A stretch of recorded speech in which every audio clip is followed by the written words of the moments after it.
falar um pouco sobre as principais emoções, que são o medo, a tristeza, a raiva e a alegria.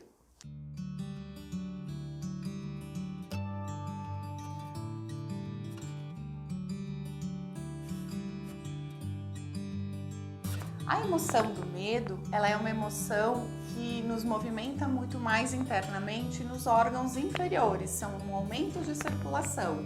E por que aumenta a circulação nos órgãos inferiores? Para que a gente possa, frente a algum perigo, sair correndo. Isso é a função instintiva dessa emoção, né? Essa emoção, ela varia de acordo com a intensidade e duração. Então, ela pode também ser a raiz ou a base de outras emoções que são mais comuns também, como a ansiedade, a preocupação ou o susto, né? E quando essa emoção, a emoção do medo, ela é de uma forma muito intensa ou muito contínua, ela tende a trazer um prejuízo maior para o nosso equilíbrio e muitas vezes pode ser interpretada como doença, como no caso da fobia ou do pânico. A função principal do medo é nos alertar, advertir que existe algo que pode ser perigoso ou algo que pode nos causar algum tipo de prejuízo. E aí ele nos permite avaliar qual vai ser a atitude ou a situação que a gente vai ter que tomar, né, para poder resolver uma situação sem que a gente se coloque em risco ou tenha algo que nos ameace. Quando o medo vem de uma forma equilibrada, ele nos gera proteção ou nos gera também uma precaução, uma prudência. Outra emoção importante, que é uma emoção que a maioria das pessoas gosta de sentir por muito tempo, ou na maior parte do tempo, é a alegria. Essa emoção, ela nos traz sensações de mais equilíbrio. Então, como é que o nosso corpo funciona quando a gente fica alegre? Ele tende a ficar em equilíbrio nas suas funções, na circulação, na respiração, nos batimentos cardíacos. A alegria também pode vir em diversas intensidades e durações, e aí ela pode derivar, então, como um prazer, como a diversão ou como a gratidão. Porém, a alegria também pode ser prejudicial quando ela é muito intensa ou quando ela é muito duradoura no sentido de trazer algum tipo de prejuízo também, que a gente chama como uma doença chamada mania, mais comum quando a gente está falando de um transtorno chamado transtorno bipolar, onde a pessoa alterna o seu humor entre a depressão, ou um momento de mais tristeza, com a euforia, ou um momento de mania.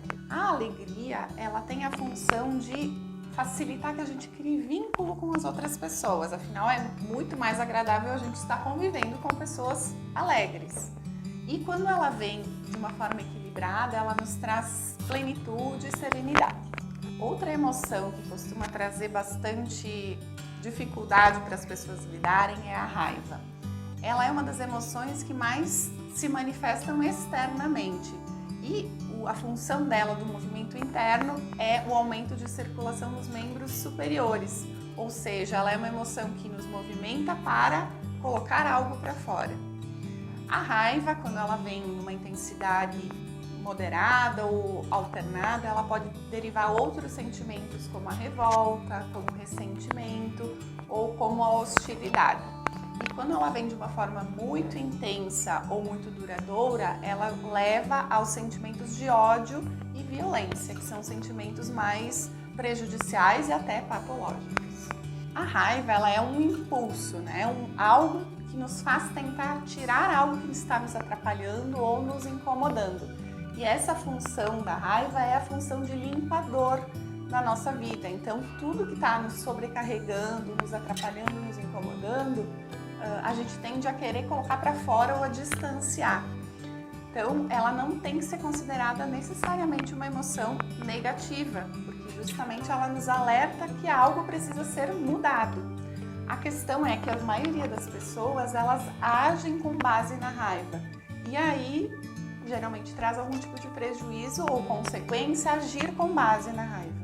Então, o importante é poder reconhecer que a gente tem raiva, utilizar isso para identificar que mudança nós temos que gerar e aí poder fazer a ação, a atitude sem que isso seja um prejuízo maior para ser resolvido depois. Outra emoção bastante importante que as pessoas tendem a querer evitar é a tristeza. A emoção da tristeza, ela pode vir em diferentes também intensidades e durações e representar ser a origem do desânimo, da mágoa ou até da solidão.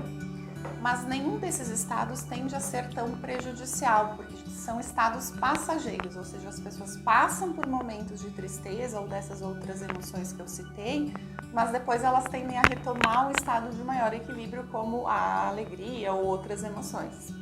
Quando a emoção da tristeza ela é persistente, é duradoura, a gente entra em algo que é a doença da depressão, né? Então, não que seja o único componente da depressão, mas a tristeza é uma base bem importante para se identificar quando essa tristeza é contínua a ponto da pessoa não conseguir ir para outros tipos de emoção a não ser a tristeza. A própria tristeza, apesar de não ser agradável da gente sentir, ela é necessária, pois ela invoca algo que a gente perdeu, algo que ocorreu no passado, né? Alguma coisa, uma situação, uma pessoa, e nos faz refletir sobre essa perda. Também permite que as outras pessoas se aproximem da gente no sentido de consolo, de suporte, e isso faz com que a gente aumente os vínculos com as pessoas também. Ela tem a importância de refletir e poder deixar ir as questões que ficaram no passado. Faz sentido para você? Deixe o seu comentário e até mais!